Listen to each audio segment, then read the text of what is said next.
Hi students, welcome to SEMAS classes. Limits. இங்க ஒரு limits ப்ராப்ளத்தை எப்படி சால்வ் பண்ணுறதுன்றத எக்ஸாம்பிளில் பார்க்க போகிறோம். இதான் question. Find the value of limit x tends to 2 x square minus 2 by x cube minus 3x plus 5 the whole square.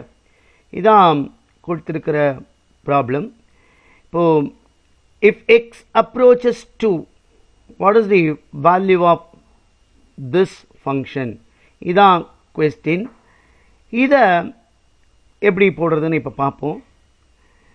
இங்கே whole square கொடுத்துருக்கு. நமக்கு லிமிட்ஸில் ஒரு ப்ராப்பர்ட்டி இருக்குது. என்னென்னா limit x tends to a f of x into g of x is equal to limit x tends to a f of x into limit x tends to a g of எக்ஸ்ன்னு எடுத்துக்கிறேன். அப்போ இந்த ஃபங்க்ஷனே நான் ரெண்டாக எடுத்துக்கிட்டேன்னா இதை நான் எப்படி எழுதலாம்னா limit x tends to 2 x square minus 2 by x cube minus 3x plus 5 into limit x tends to 2 x square minus 2 by x cube minus 3x plus 5 ரெண்டு ஃபங்க்ஷனாக பிரிச்சுக்கலாம்.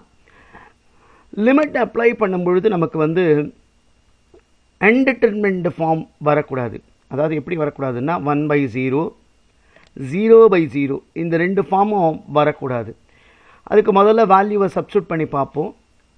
வந்ததுன்னா தான் இந்த ஃபங்க்ஷனை ரீஅரேஞ்ச் பண்ணி அப்புறமா சால்வ் பண்ணணும். இங்கே நான் x is equal to 2 போட்டோம்னா இதுக்கு என்ன வரும்னு பாருங்களேன்.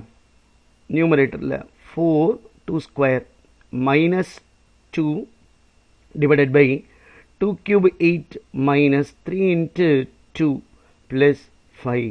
இன்றைக்கும் அதே மாதிரி தான். எக்ஸுக்கு பதிலாக நான் 2 போட்டேன்னா 2 square 4 minus 2 whole thing divided by 2 cube 8 ஆகிடும் மைனஸ் 3 இன்ட்டு 2 ப்ளஸ் 5. இப்போ இதோட சிம்பிளிஃபை பண்ணி பார்ப்போம். மேலே இங்கே 4 மைனஸ் 2 வரும் பை 8 ப்ளஸ் 5 13 13ல் 6 போச்சுன்னா 7. ஸோ இங்கேயும் அதே தான், அதே ஃபங்க்ஷன்றதுனால இங்கேயும் 2/7. ஸோ இதை மல்டிப்ளை பண்ணால் 4/49.